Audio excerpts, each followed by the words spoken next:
ఏదైతే ఈరోజు మన జనసేన పార్టీ అధ్యక్షుల వారు ఏదైతే కమిటీ ఇచ్చారో ఆ కమిటీకి నేను నాకేం జరిగిందో పూర్తి వివరణ ఇవ్వడం జరిగింది.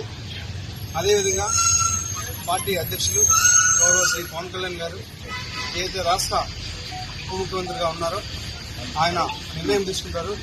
ఆయన నిర్ణయం తీసుకున్న తర్వాత నేను మళ్ళీ మరొక మారి ప్రెస్ మీట్ పెట్టి ఇంకా పూర్తిగా ఇస్తా అని చెప్పి మీడియా మిత్రులందరికీ తెలియజేస్తాను.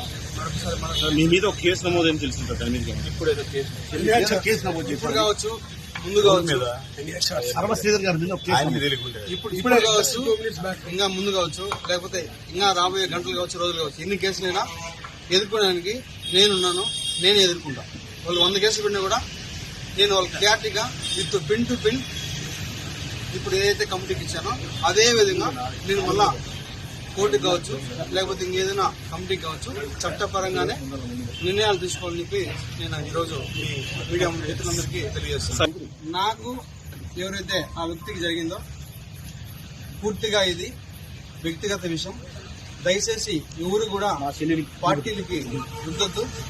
ముఖ్యంగా జనసేన పార్టీ అనే పేరు ఎత్తకుండా వ్యక్తిగత జరిగిన విషయం కాబట్టి వ్యక్తిగతంగానే నేను కమిటీకి సబ్మిట్ చేస్తాను. కమిటీ ఏదైతే మన పార్టీ చెప్తారో అదేవిధంగా పార్టీ కూడా నాకు చెప్తారో ఆ చెప్పిన తర్వాతే నేను ముందుకెళ్తాను.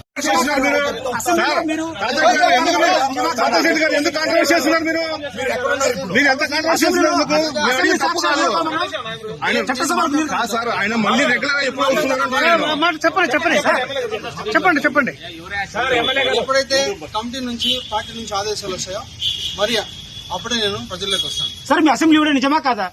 అసెంబ్లీ వీడియో మీరు నిజమా కాదని మీరు చూశారు. దానికి కూడా నేను కమిటీకి ఒక క్లారిటీ ఇచ్చాను. ప్రూఫ్స్ కూడా సబ్మిట్ చేశాను.